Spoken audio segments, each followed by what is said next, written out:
Hello, അസ്സാം വലൈക്കും. Welcome back to my channel. എന്താണ് എല്ലാവരുടെയും വിശേഷങ്ങൾ? എല്ലാവർക്കും സുഖമല്ലേ? ഇന്ന് വന്നിട്ടുള്ളത് ഒരു വെറൈറ്റി ഉണ്ണിയപ്പമായിട്ടാണ് വന്നിട്ടുള്ളത്. അതിനായിട്ട് തേങ്ങ ഇതുപോലെ നീളത്തിൽ കഷ്ണങ്ങളാക്കി എടുത്തിട്ടുണ്ട്. ഇനി ഒന്നും കൂടെ ചെറിയ പീസാക്കിയിട്ട് എടുക്കാം. ഇതുപോലെ ആക്കി എടുത്തിട്ടുണ്ട്. പിന്നെ കുറച്ച് ചിരവിയതും എടുത്തിട്ടുണ്ട്. ഒരു മുറിയാണ് എടുത്തിട്ടുള്ളത്. ഇനി ഒരു പാൻ വെച്ച് ചൂടായ ശേഷം നെയ്യ് ഒഴിച്ചു കൊടുക്കുന്നുണ്ട്. അതിലേക്ക് ചെറിയ പീസാക്കിയിട്ടുള്ള തേങ്ങ ഇട്ട് കൊടുത്തിട്ട് ഒന്ന് വറുത്തെടുക്കാം. നന്നായി തന്നെ വറുത്തെടുക്കണം. ഇതുപോലെ ആയി എടുത്തിട്ടുണ്ട്. ഇനി അതൊന്ന് ഒരു പ്ലേറ്റിലേക്ക് മാറ്റി കൊടുക്കാം.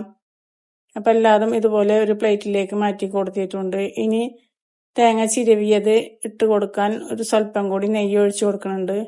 ഇനി അതിലേക്ക് തേങ്ങ ചിരവിയത് ഇട്ട് കൊടുത്ത് നന്നായിട്ടൊന്ന് വറുത്തെടുക്കാം. അപ്പോൾ നന്നായി തന്നെ വറുത്തെടുക്കണം, കരിഞ്ഞു പോകരുത്. അപ്പം നന്നായിട്ട് മൂത്ത് കിട്ടിയിട്ടുണ്ട്. ഇനി അതെല്ലാം കൂടി ആ പാത്രത്തിലേക്ക് തന്നെ ഒന്ന് മാറ്റി കൊടുക്കാം. ആ തേങ്ങ കൊത്തില്ലേ അതിലേക്ക് ഇട്ട് കൊടുത്തിട്ടുണ്ട് എല്ലാതും. അപ്പം അതൊക്കെ ഒരു പ്ലേറ്റിലേക്ക് ഇട്ട് കൊടുത്ത ശേഷം ശർക്കര ഉരുക്കിയെടുക്കാൻ വേണ്ടി സ്റ്റവിൽ വെച്ചിട്ടുണ്ട്. കഴുകി വൃത്തിയാക്കിയതാണ്. അതിലേക്ക് ഒരു 1.5 കപ്പ് വെള്ളം ഒഴിച്ചു കൊടുക്കുന്നുണ്ട്. 8 അച്ചി ശർക്കര ഇട്ട് കൊടുത്തിട്ടുണ്ട്. അപ്പോൾ അത് ഉരുകി കിട്ടുമ്പോഴേക്കും അതിലേക്ക് നമുക്ക് ഉണ്ണിയപ്പത്തിനുള്ള മാവ് റെഡിയാക്കാം. അപ്പോൾ 2 ബൗള് ഓട്സാണ് ഇട്ട് കൊടുത്തിട്ടുള്ളത്. അതുപോലെ തന്നെ 2 ബൗള് ഗോതമ്പ് പൊടിയും ഇട്ട് കൊടുത്തിട്ട് നന്നായിട്ടൊന്ന് മിക്സ് ചെയ്ത് കൊടുക്കാം.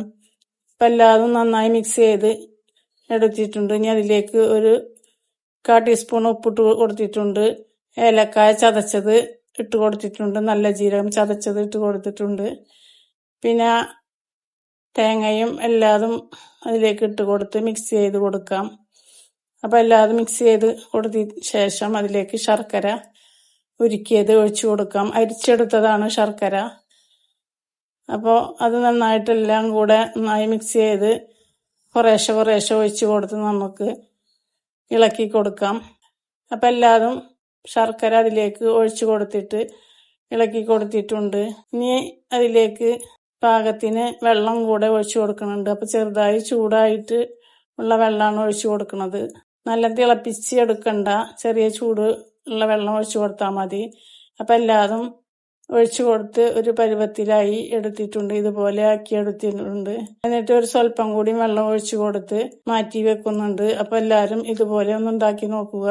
ഉണ്ണിയപ്പത്തിന്റെ ചട്ടിയിൽ ഒഴിക്കണതൊന്നും കാണിച്ചിട്ടില്ല. അതിൽ ഒഴിച്ച ശേഷം പൊരിച്ചെടുത്ത ശേഷമാണ് കാണിച്ചിട്ടുള്ളത്. അപ്പോൾ വീഡിയോ എല്ലാവർക്കും ഇഷ്ടപ്പെട്ടെന്ന് കരുതുന്നു. വീഡിയോ ഇഷ്ടപ്പെട്ടാൽ ലൈക്ക് ചെയ്യാനും ഷെയർ ചെയ്യാനും സബ്സ്ക്രൈബ് ചെയ്യാനും കമന്റ് ചെയ്യാനും മറക്കരുത്. മറ്റൊരു വീഡിയോയുമായിട്ട് വരാം.